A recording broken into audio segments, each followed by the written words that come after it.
let's have a look at A Portrait of a Lady by Henry James, published by the Easton Press.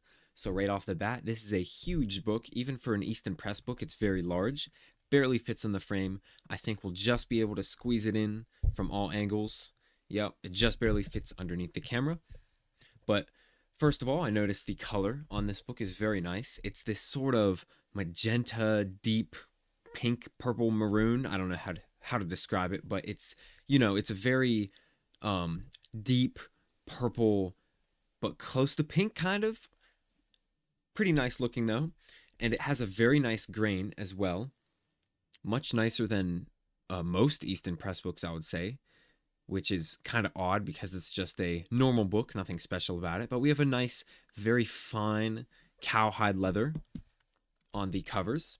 On the front cover here, we have this golden stamped design. I don't know, it's not like a simple geometric design. It might be something related to the book, like maybe it's some Victorian design, and this is probably a Victorian book just based on the title. I don't know too much about the author. I think he's 1800s, maybe early 1900s at the latest. I might be wrong, but that's just what I think I know about him.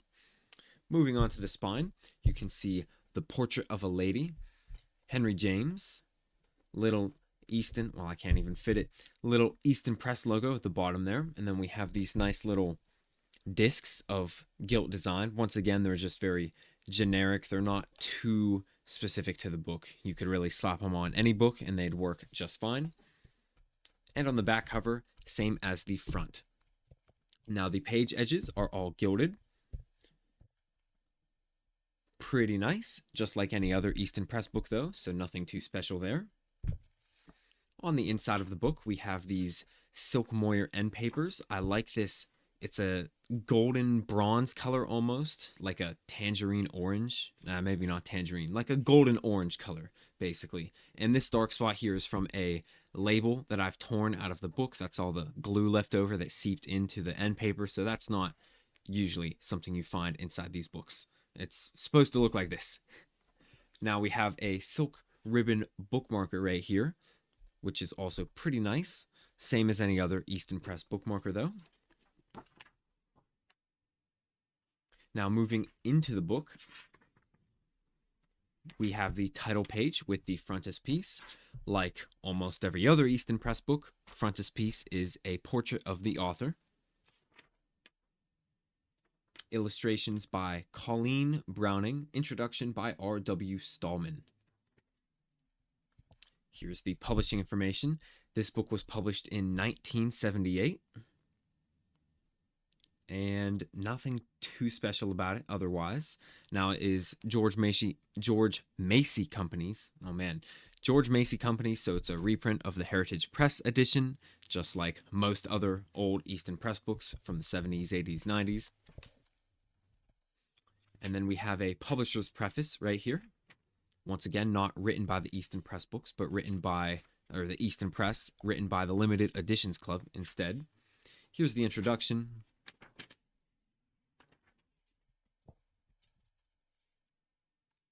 And R.W. Stallman right there. Only a couple pages there. Book number 1 with a big fancy, I don't like that too much. It's very strange. It's in this black, like a negative, and then it's got the big border around it. Very, very over the top. I don't like that.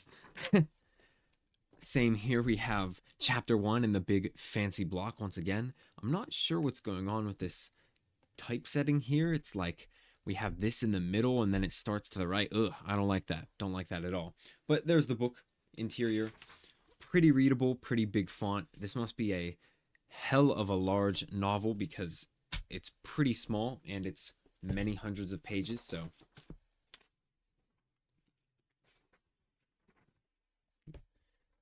nothing too interesting about the interior though, so I'm going to skip to the illustrations. Here's more of these kind of ugly title caps right there, or I don't even know what you would call them because they just have numbers in them, but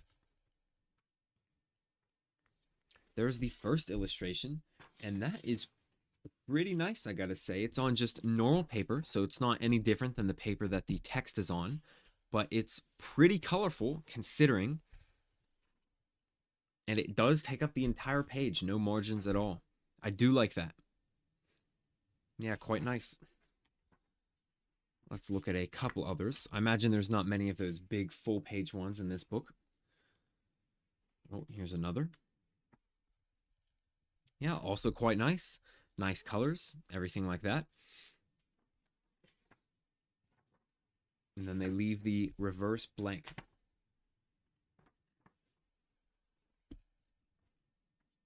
I see we have like maybe 7 more in this book.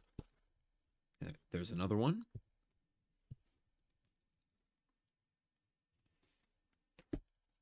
And another one.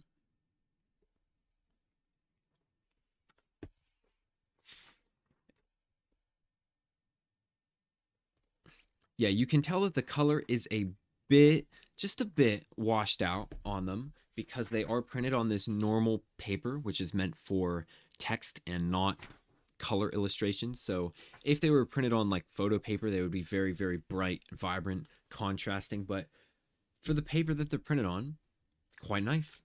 And they do take up a whole page, which is very rare for an Easton Press book. Oh, I like the blues in this one.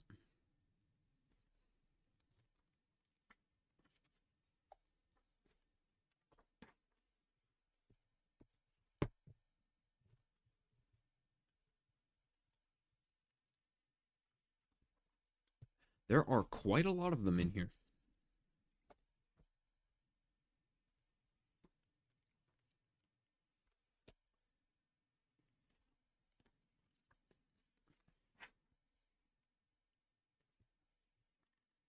Yeah, much more than I would expect from a typical Easton Press book.